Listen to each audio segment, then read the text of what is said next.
Hello ladies and gentlemen, welcome back to another free play video. Sorry, this one's a bit later than I expected it to be.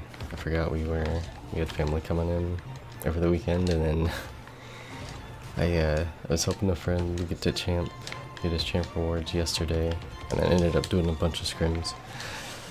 So I didn't get this done as as I would have liked it to earlier. But this time I actually have something to talk about. So last week, I think, Rocket League announced their newest update, which is now the fall update. It's coming out September 12th. Remember that? It's actually a day before my mom's birthday. But there's a lot of stuff that's coming out with it. The first of which I'll leave a link in the description to all the posts on the Rocket League website. It has all this stuff in it in more detail. The first thing is there's going to be a new seasonal arena. So I assume this is going to be a thing kind of like Utopia Snowy last year, except this is a full-fledged new arena. It's not like a variation of any other previous ones. It's called Farmstead, I believe, and it's supposed to be a fall autumn themed map. It looks really nice. It reminds me very much of just like out in the country on a little old farm. There's like a barn in the background, and there's bleachers with egg people. I guess there's cardboard cutouts of cows? I don't know, but it's basically like a giant mud pit is what it is. It seems pretty cool. The next thing was they're standardizing both Wasteland and Starbase. So now, instead of having the octagon and then the weird like fishbowl that is Wasteland, we're now getting them in standard variations, which I am all for, at least in like a competitive setting. I think that's a good idea for them to do, because if they were going to introduce non-standard maps, they should have done it towards the beginning of the game instead of like halfway through. So I agree with that, but I do think that the non-standard one should be in at least casual playlists. I'm okay with that. And then they're going to be adding, I believe, 3 new variation maps. We're getting Champions Field Day, getting DFH Stadium Day, and then Manfield Snowy. So I'm assuming Manfield Snowy is just going to be in Snowy Day for now, and then when winter comes they'll bring back Utopia, and then they'll add in Manfield in the mix. Another thing that they said is they want to do more seasonal maps, which I'm assuming means they want to do more original seasonal maps like Farmstead. So maybe we'll see like a map by the beach in the summer, and then maybe during the winter we'll see one in like the North Pole or something, who knows. So the next big thing, which I'm super excited for, and I think a lot of people are, is the transparent goalposts. People have been asking for ages. It's been, what, like a year and a half now? 2 years? No, it's been 2 years. 2.5 years almost. Since the game came out, and oh boy, it's been a problem since the beginning. And it sucks so much when you're trying to defend, because you can't see. Here, I'll give an example. Here, hold on. Let me put the ball in the corner. See, the ball's over here, right? Right here, I can't see it. You can't see an indicator either. Or what if I put it like... I can't give a good example organically anyways. But yeah, so they're doing that, which I'm super excited about. I'll also link a video to the trailer which shows it in action. What's the next thing on my list? I actually had to write down a list because there's quite a few things. Oh, the next thing was the Season 5 rewards, which are player banners, which has caused a lot of uproar in the community, just because it seems like a very strange thing for a season reward. Not to mention the season reward player banners are dragons, which it just doesn't make sense because, like, what's the significance of the dragons? And I'm totally with that, I don't get it. But they explained it all in their own official post. I don't remember exactly what they said, but it makes sense that they wanted people to be able to show off their ranks without having a car specific customizable option, if that makes sense. So basically they didn't want to make it so you couldn't use your own cosmetic items if you wanted to show off your rank. Like champion wheels, for example. The other thing is they're adding in 90 free items. One of which, the Taco Boost, everyone that I know loves it and is really looking forward to it. I think they also said that they're doing that just, well, one, for people who don't want to buy keys, but also I think adding items into the trade up system is, to my knowledge, that's what they're doing. So I'm pretty excited about that. It looks really cool. Some of them are like quite out there, I must say. There's like an avocado with a face. There's a bunny rabbit that looks interesting, I guess, put it that way. Then with the update, we're getting another new crate, of course, as per every update, and there's gonna be a new car as well. It's the Jaeger 649 or something like that.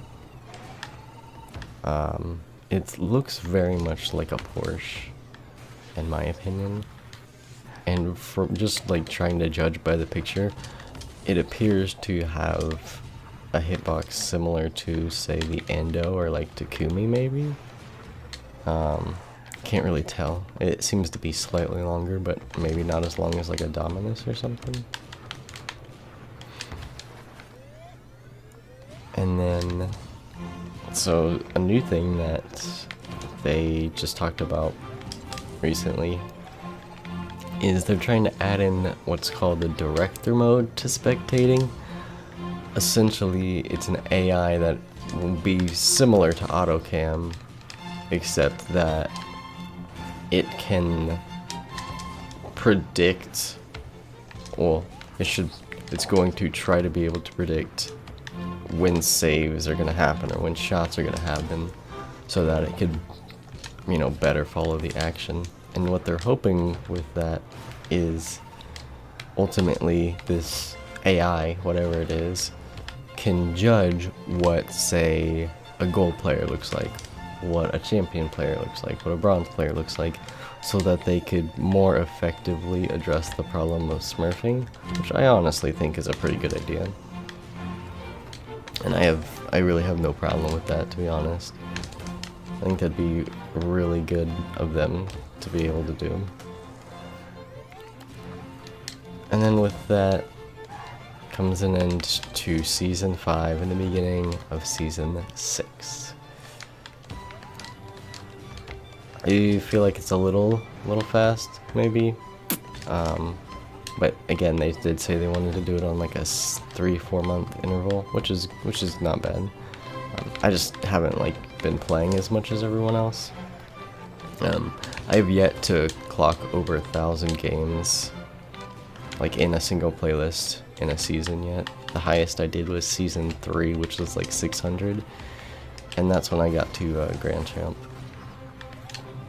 So I'm just like now getting back into comp more, but I think it's good. Also, with the competitive season, they're adding a soft reset for Season 6. I believe they stated that you are going to have to do 6 placement matches, which not 6 did I say 6 placement matches? Thinking of competitive Season 6, I guess. I meant to say 10 placement matches, which I don't know how I feel about that. I feel like if it's a soft reset, it should only be like, say, 5 or so, because 10 is just too long. 10 is basically you're getting your rank, essentially, not like taking back your MMR a little bit and then trying to see where you fall again in this new season. So I don't know. Another thing, I gotta check my phone real quick, is they're adding in LAN support, which I think will be really good for orgs and outside tournaments like, say, DreamHacks or NBC. Because I've heard that although like Face It and NBC were really good to the players and just the entire game and the community, they were still running on virtual online servers with actual ping.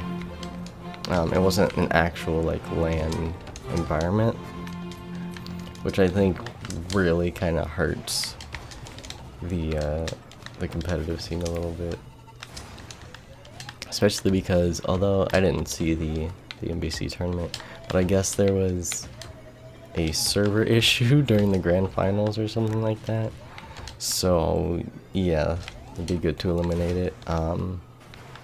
And I think Psionic said that the reason that they haven't done it before is that they just don't want other orgs or other people seeing things that they don't want them to see. Just like, I'm assuming, in the code, in the build itself. Which, honestly, I think that's understandable, but I don't know why they haven't released it before because of that. Because it could be super helpful.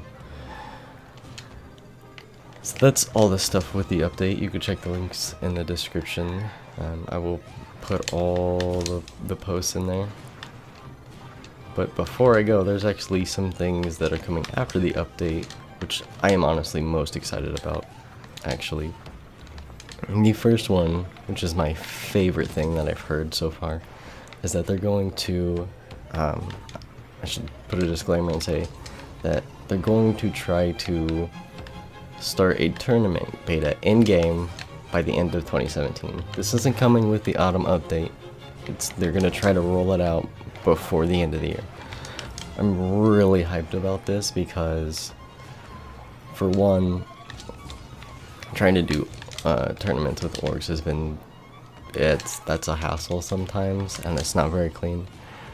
Also, getting like actual good games, or like balanced games more so, is extremely hard, because I've been in tournaments where I play like what would be equivalent now of like gold or silver maybe in like the second or third round, and then I've played in tournaments where I play bubble team in North America in like the second round. So I think it'll be really nice to be able to play in tournaments around your own skill level. It'll be more fun that way and more competitive, I believe.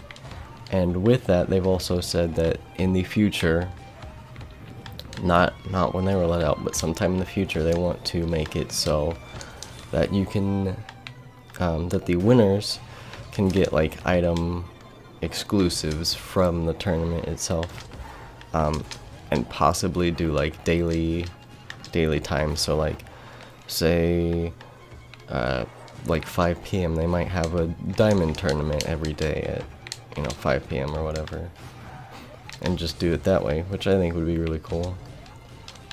What was the other thing? Trying to think.